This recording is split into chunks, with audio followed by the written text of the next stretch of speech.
intuition, trust, listening.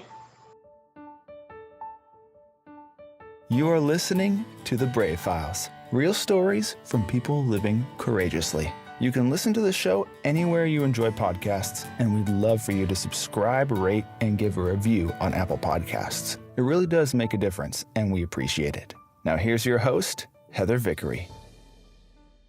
Happy Thursday, everyone, and welcome to The Brave Files. This is Heather Vickery.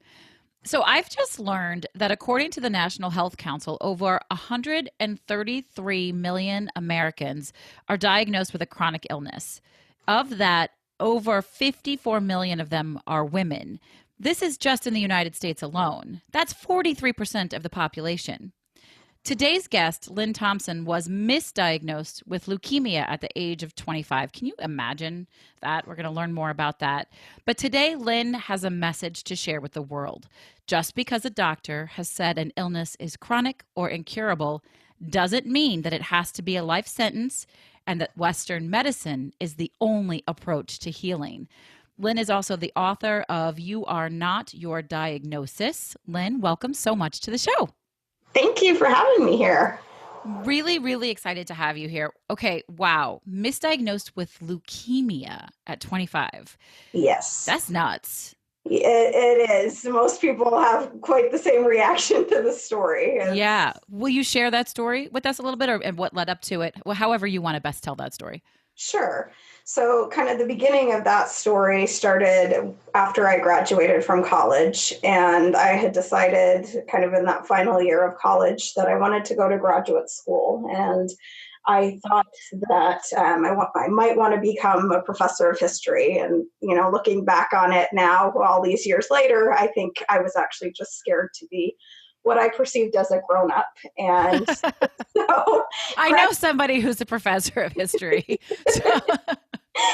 And so going to graduate school for some reason seemed less scary than going out and getting a job. I mean, probably a lot of people would say the opposite kind of a thing. Like, what are you talking about? Graduate school sounds way more scary, but graduate school is hard, but I totally hear what you're saying. For some people, staying a student versus putting yourself out into the workforce is safer. Yeah, exactly. So it felt like kind of continuing what I had already known. I've always been a good student, and I was like, okay, I'm just gonna, pursue this, and I think I might want to be a professor. And as soon as I got into that program, I really didn't feel like I belonged there. I felt like, I looked at all of my peers who were like excitedly talking about these huge books that we had to read each week. And, they were talking about teaching as teaching assistants, and there was like all this excitement for them. And I was like, I don't feel at all the same. Like I hated the classes. I hated being a teaching assistant in a class that was like a core class and nobody wanted to be there. And I was like, what happened? Did I get dropped on the wrong planet or something? I think you have to be really passionate about history to be a history professor. I think, looking back at it for sure. And I loved kind of the research aspect, which I had gotten to do some of in college, which was rare for a college level. So I just wanted to do that. I was like, I don't really want to, do all of these other things that I need to do to get to the end goal. All right. So you discovered that wasn't really your calling. So what happened from there? So I started to just kind of, in that process, I started to realize that my body was starting to talk to me. Like I was getting more anxiety, more depression, but I kept pushing that down. Like I actually went through the program for another 3 years before I got the diagnosis. And I view kind of the diagnosis in a way as like my body finally screaming at me because I wasn't listening to the more subtle messages I was getting. I was just kind of pursuing the path doggedly. And so in the summer of 2004, I was scheduled to have elective surgery. And the night before the surgery, the surgeon called me and he said, I got your pre-op blood work back and things just look strange. They look abnormal. And, I want you to go back and let's have the test run again. Just make sure that it's not a lab error because those do happen. And went back, ran over to the hospital, had the labs run again. And he called me shortly thereafter and said, yeah, it's not a lab error. Something is wrong. He didn't tell me much more than that, just things looked abnormal. We can't do the surgery and you need to go see your primary doctor as soon as you can. And so, well, that's terrifying. Yeah, terrifying. And it's like, okay, now it's nighttime and I'm supposed to try and sleep with this new knowledge that, Yeah. some unknown thing is happening that I didn't feel sick. And so start going down kind of the process of seeing the primary doctor, him running more tests. And then next thing I know, like a day or two later, I get a call from this other doctor who I've never met. And he's like, how are you feeling? And well, other than being completely panicked because I don't know who the heck you are and you're calling me about Right. lab Yes. results, I'm okay. And he said, okay, well, if you're still feeling fine, tonight you don't have to come to the hospital, but come tomorrow morning and check in and I'll meet you there. And you still don't know why. They haven't Nobody's, used no, the cancer word. They haven't dropped any of this at you yet. no, I have no idea. I had no idea even when he said, like if you start having symptoms, I'm like, symptoms of what? Like, okay, like what am I supposed to even be looking for before I come to the hospital? I didn't even know. So we go to the hospital the next morning and that doctor meets me. He said, we actually think that you've clotted off the veins that drain your liver. Of course, that's not. What? Yeah. That's not supposed to happen to people. And he said, so we're pretty clear on that. That's what happened in that aspect. But of course, that's not supposed to happen. And what caused it is basically where they were at, Right. that, and then having to also. And so that did happen. That part did happen. Okay. I was like the clotting off of I don't even know what that means. It sounds awful. Yeah, it was like a blood clot at the kind of the base of the liver where the blood flows through and then back down into the body. Okay. So then they had to figure out what was the underlying cause. And I wound up going to a different medical center with more specialists. And that was where the diagnosis of leukemia was given. Can't they diagnose leukemia based off of blood tests? I mean, I've unfortunately known several people who have gone through that. To me, I feel like that's a pretty standard test, no? Well, they did some blood tests and they actually had to do a bone marrow biopsy because that's also, okay. Yeah. And I've actually had several of them because like the first one, the doctor he just gave me a local and I was like, I could not tolerate it. It was excruciating. I have to tell you, I have a friend who I've known for, 15, 16 years now. When we first met, her 8-year-old daughter was going through leukemia, truly through leukemia. And when I think about what this little kid went through, I mean, I stopped feeling sorry for myself pretty much always. Because like you said, it's excruciating. And she had to go through bone marrow transplants and all of that stuff, over and over again. Unbelievable. Yeah. And, luckily for me, kind of the type that they thought it was, which it actually never even wasn't one that required chemo or they didn't do a bone marrow transplant or anything like that. It was a medication, but, it was a medication that I came to find out that I never had to take. Right. And I'm sure caused harm to your body. So they misdiagnose you with leukemia, which is crazy. At what point do you say, that's not what this is? That's not right. So it was kind of a long process to get there. I kept seeing this local hematologist, and this was kind of one of those, like, I wanted a different doctor because he didn't really listen. He only spent maybe 2 or 3 minutes with me at an appointment, which seemed so frustrating. Very odd for somebody who's treating someone with cancer. But I kept asking for a referral, because of course in the medical system, you often need a referral to see a specialist. And I couldn't get one from my primary doctor because he was like, this guy is good. We went to medical school together, blah, blah, blah. And so it was only kind of as I left the graduate program that I was in, which took me a number of years to kind of extricate myself from that situation and, to go out and find a job that had health insurance because I needed health insurance. Right. That is when I was finally able to get a new doctor. And so when I got a new primary doctor, I said, I don't want to see this hematologist anymore. Send me someone else. And as soon as I saw this new doctor, he reviewed, the pages and pages of medical files I brought in. And he said, I don't think that's ever been what you had. Wow. And I Wow. felt like, like I knew that on some level, like I didn't feel like I was getting better. I felt like my body I lost a ton of weight during that time period. I was just like wasting away. And, some people thought it was like deliberate that I was trying to lose weight. And I'm like, no, I'm like eating like normally, eating more than I probably Wow. normally would. And I couldn't gain any weight. So That's crazy. So, what did this new doctor think was causing your problem? it was a different type of blood disorder. So it's All something right. called polycythemia vera.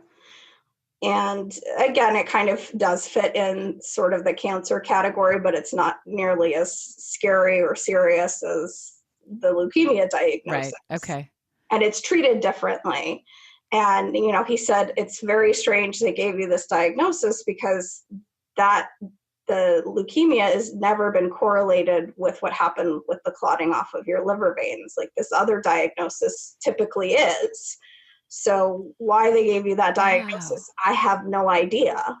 That sounds like a medical malpractice suit to me. And I actually went through that process, which Good for was you. it was one of the hardest things that I've ever done, and didn't exactly give me faith in the justice system. Oh, I'll bet. Did you not win that case? It ended in a hung jury. Oh my God. Oh, I am so sorry, Lynn. That's, oh, Yeah, it feels insult like to injury. people don't want to believe that doctors can make that sort of mistake. And so, like, half of the people on the jury just couldn't get to that place of believing that, doctors make big mistakes. And They do. This is not at all related, but the most interesting story I have around that, when I was younger, out of college, but younger, 20 some years ago, I worked for the Special Olympics for the mhm, state of Illinois.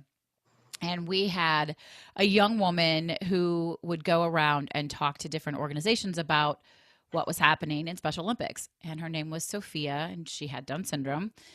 And she would go in to talk and she would say, "My name is Sophia Wesolowski and I'm 28 years old. And when I was born, the doctors told my parents that I would never read or write and I would probably never walk and I wouldn't live very long. But guess what? Doctors are human and sometimes they're wrong."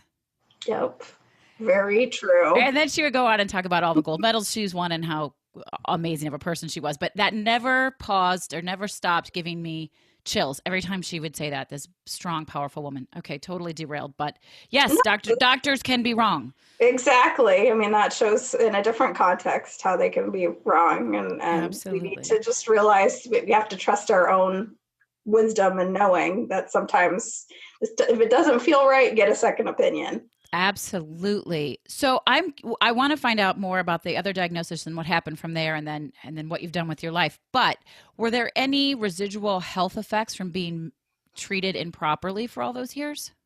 That's something that I think is hard to know at this point. Okay. I haven't seen anything at this point.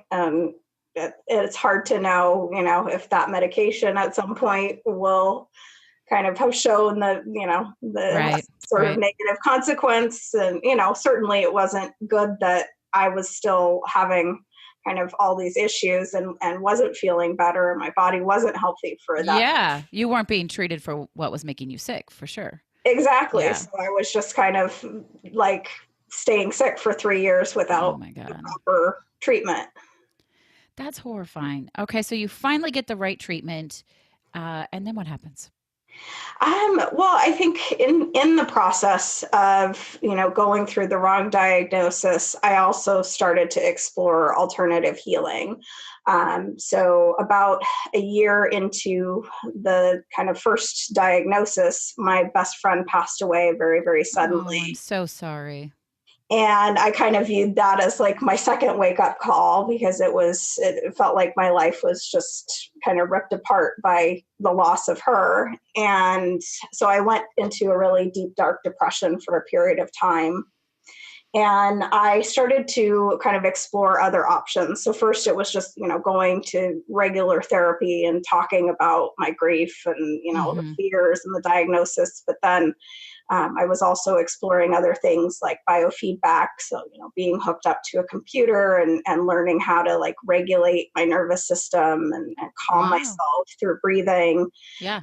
I had an awesome therapist who said, you should go to this class that's called Yoga for Healing. And I was like, what? It's not like yoga bending yourself into a pretzel and, sweating on your mat. Like that exists. Yeah. And so Yoga's amazing. but I had never been exposed to kind of that side of it. I had Sure. only ever seen it, like, I think I'd been to a class or two at a gym. And so that was a completely different, experience of yoga. And so I said, okay, if you say I should go to this, I guess I'll try it. I found that amazing. And then I'd never been to acupuncture before. And I met this acupuncturist and started getting treatment. And so it was like I started realizing that, yes, there is this pill that I'm supposed to be taking and, they're monitoring me and blah, blah, blah. But I was like, I still don't feel well. And there are other things out there. And I just got really curious and just started exploring more and more options because I started realizing how many things were really out there. That's amazing that you started checking out all these different ways to make yourself feel better and to heal yourself. So you were already on that path when you got the proper diagnosis. Did you avoid then actual medication and just work on continuing to heal yourself naturally, or did you combine those two?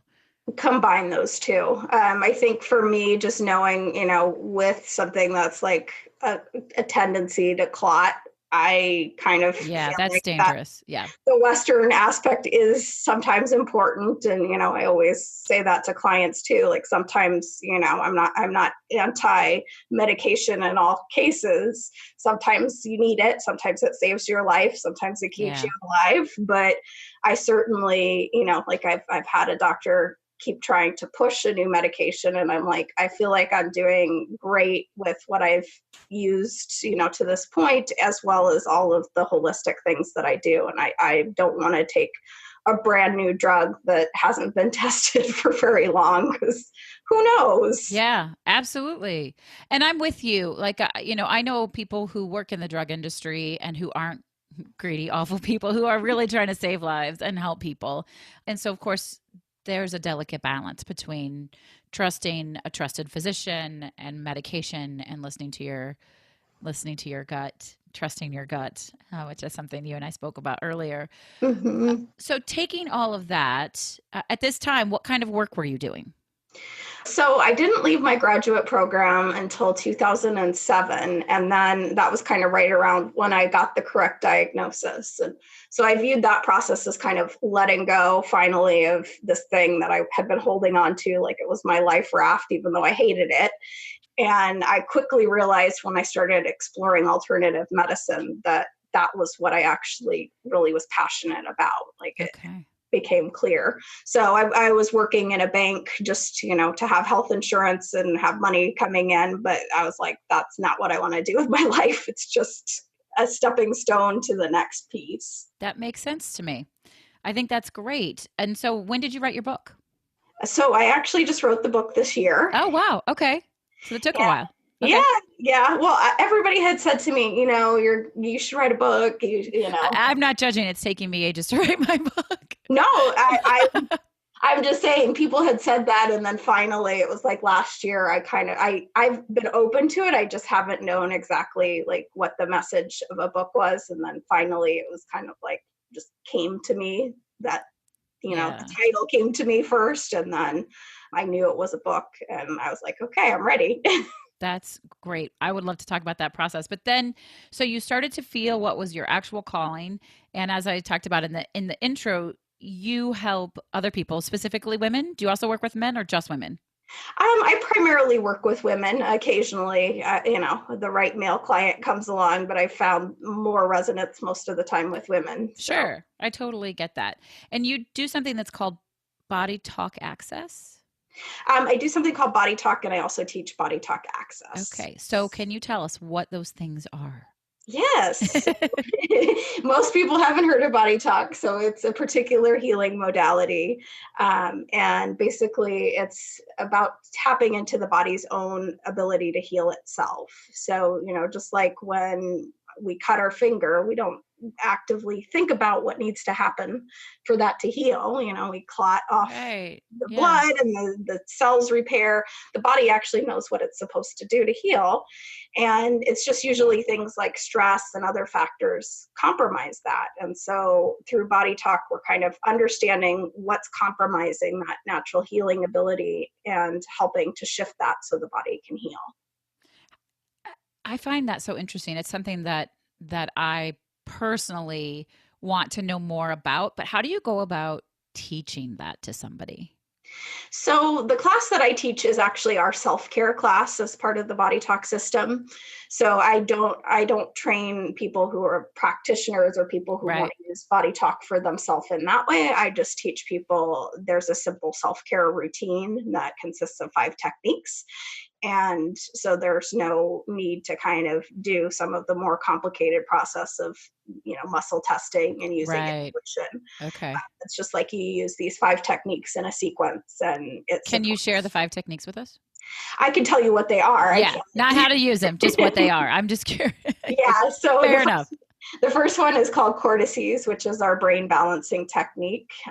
So balances right and left hemisphere of the brain. And also by doing that, we diminish cold spots, which represent issues physical in the body. Okay. And then we have something called switching, which is kind of our nervous system balance. So just kind of rebalancing our stress threshold. And then we have a hydration technique, which oftentimes, people think when hydration comes up, it's like, oh, I'm not drinking enough water, which for some people that's true. And for some people they are, but it actually isn't getting into the body's cells. And so it's really cool because this technique can help the cells rebalance, and then they open up and let in the water. Because some people are literally, it's like their body is flooded with water, but it's not in any of the cells. Wow. To be. I've had times where I felt like dehydrated and I've been drinking water like crazy, which seems strange, right? Yeah. And then we have an immune balancing technique called the body chemistry technique. So it's a great technique for making sure you don't come down with all the colds and the flus and all of those things. And then the last technique is something that we call reciprocals, which basically helps to balance all of the muscular skeletal system. And it also supports kind of all of the organs and the systems in the body.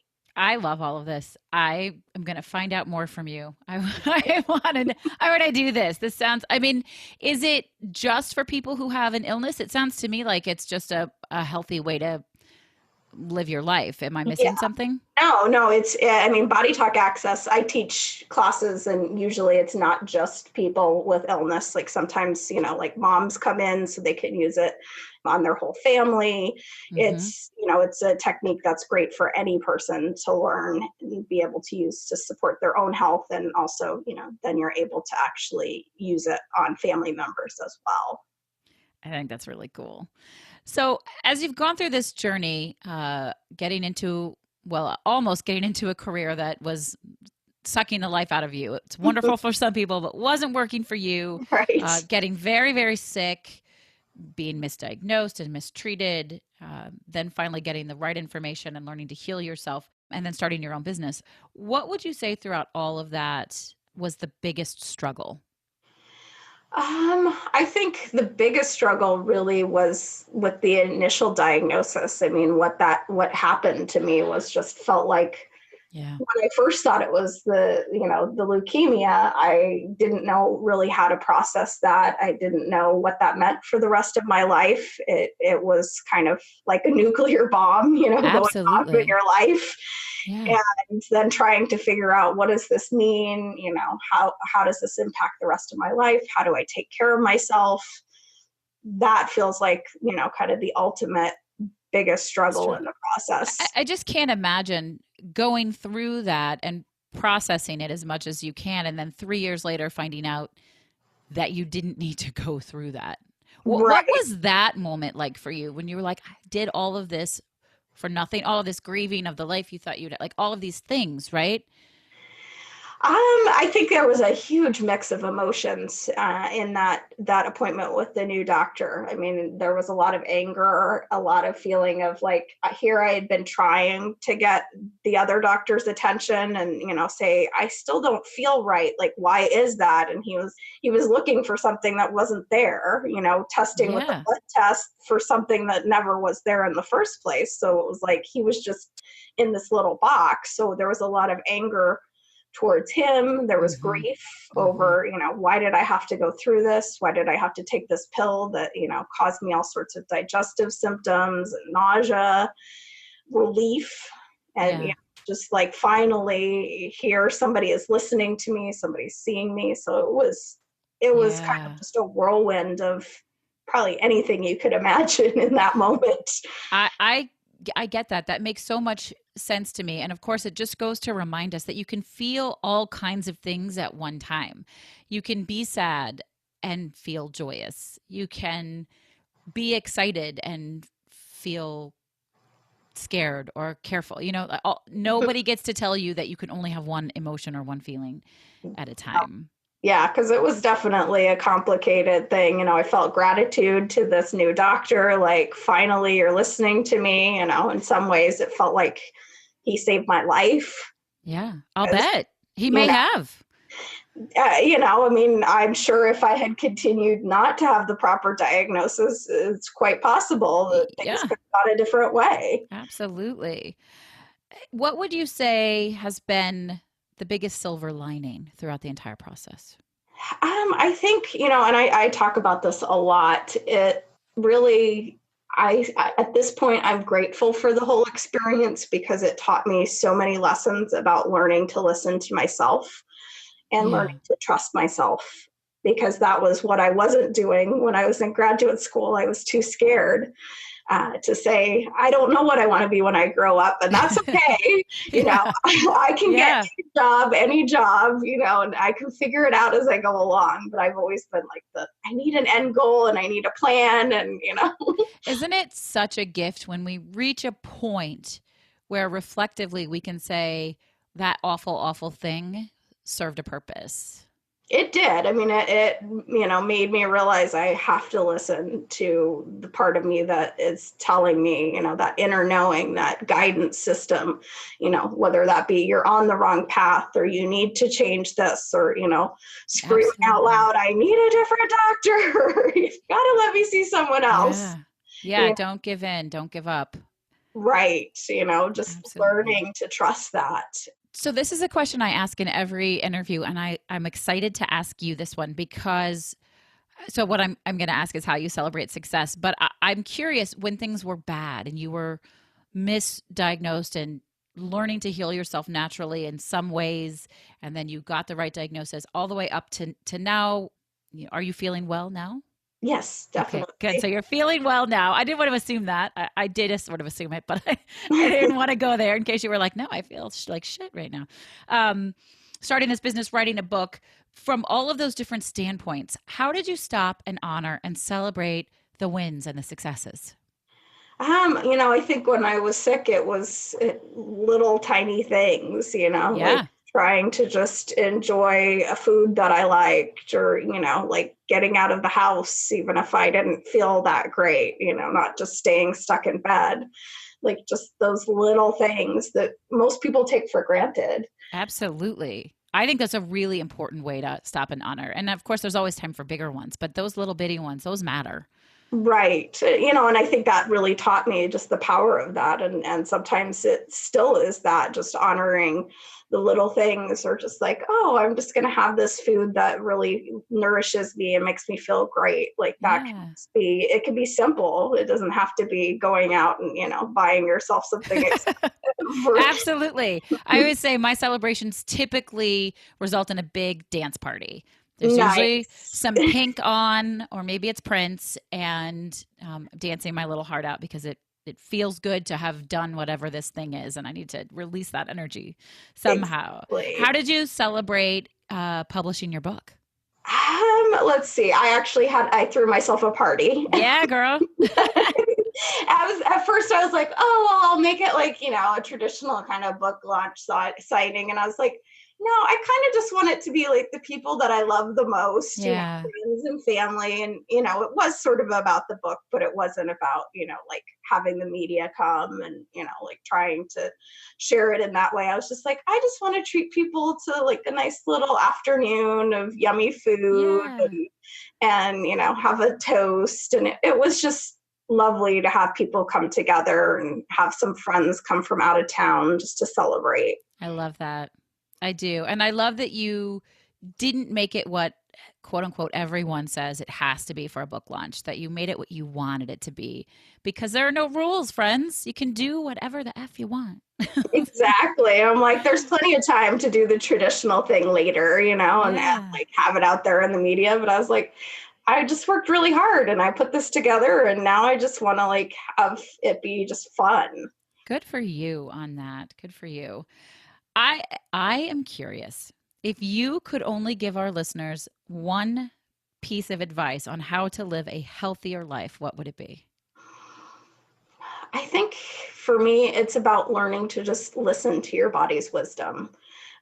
We've become so conditioned in our society that, things like pain and other symptoms are just irritations or inconveniences. And, the amount of people that just go and reach for an over-the-counter medication or, a prescription medication without even getting curious about like, what is this symptom about?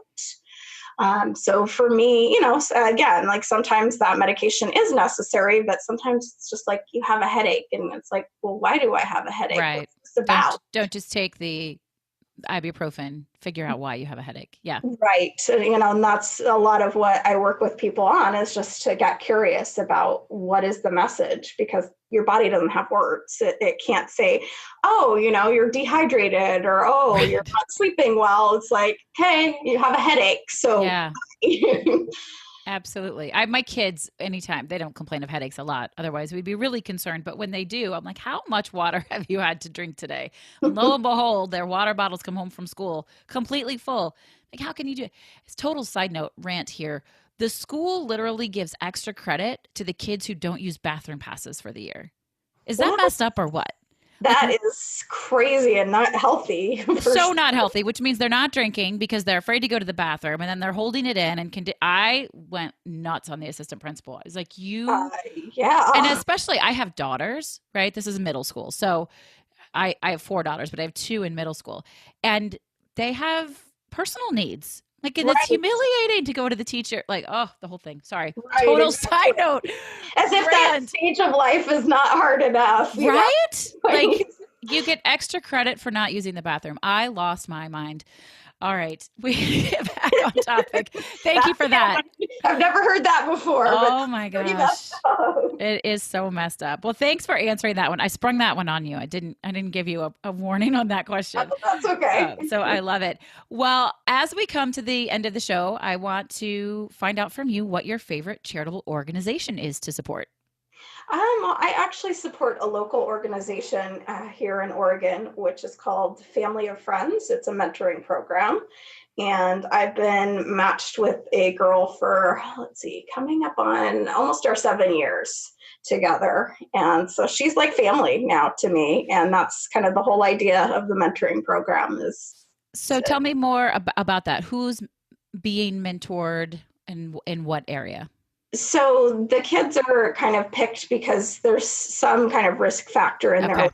Okay, so they're kids. I wasn't sure if it was a child being mentored or an adult. Yeah, no. So she's been with me since she's 6 and she's almost 13. So I can't believe it. And so they're picked because there's some risk factor in their life. Single parents. She's actually an immigrant. And so for her, it's about kind of understanding more about American culture and enriching her life. It's for us, it's just lovely. I mean, she's the sweetest thing, and she loves to cook, so we love to introduce her to like different kinds of foods. And I love that. Yeah, that's a great organization. So we are going to share information about them. They'll be our charity of the week, and you guys go check them out, right? If you're not in Oregon, that's okay. You can still share their Facebook page or see if they have sister organizations near you. If you have money to share, time, if there's a mentorship program you can get involved in, take this lead from Lyn and be part of your community and be part of making it stronger and better. Lyn, how can people find you?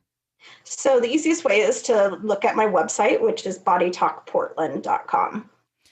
I'm going to check it out because I need to know more about this body talk thing. It sounds right up my alley. It's pretty awesome. It's transformed my life in so many ways. So I can't wait to talk with you more about it offline here. You guys, I'm so grateful that Lyn came on to share this with us. This idea that we can make ourselves sick by not listening to what our bodies need, and that we shouldn't just blindly trust the quote unquote experts. Trust your gut, trust your instincts, listen to yourself. I always say this, you're not stuck, and I'm usually talking about business, but you may not be stuck in health either. There's probably some way to make yourself feel at least a little bit better if you listen to your body. Lyn, can you share your 3 words with us one last time? yes, sure. Intuition, trust, and listening. Lyn, thank you so much for being here with us. It was a true pleasure. Thank you. All right, you guys, that's all I have for you today. We will talk to you next Thursday. Just a reminder to subscribe, rate, and review the show. And I'm going to ask you again, share it with a friend, because that's how we're growing the show. And I'm glad you're on the journey with me. This is Heather Vickery, reminding you, as always, to choose bravely. This episode is brought to you by Audible. Audible content includes an unmatched selection of audiobooks.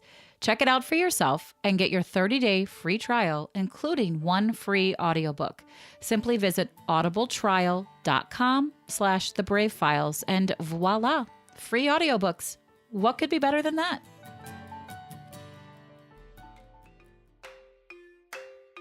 The Brave Files is proudly supported by Lost Format Apparel, a socially conscious clothing company.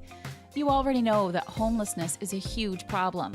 Over 500,000 Americans are living without shelter and millions more without consistent access to everyday basics. My friends at Lost Format know that solving homelessness is a much larger problem than any one company or person can solve on their own.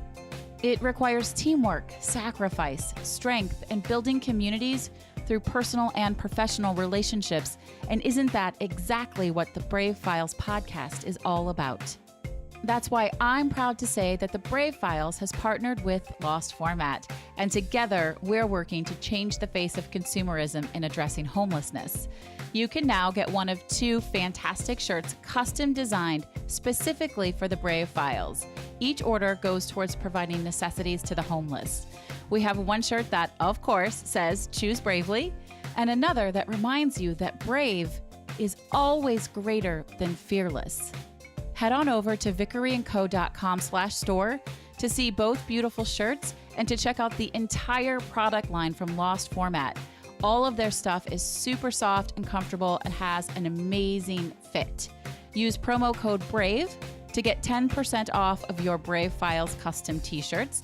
And if you have an order over $30, your shipping is free.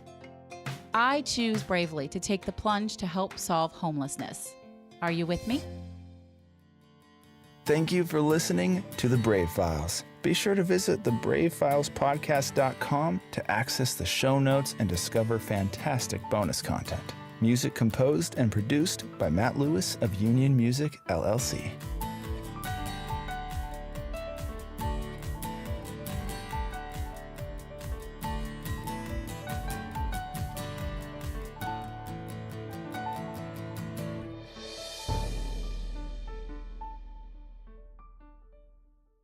Special thanks to our editor and audio mix expert, Andrew Olson. I am eternally grateful for all that he does to make each week sound so fantastic. You can hear more of Andrew's work at findandrewolson.com.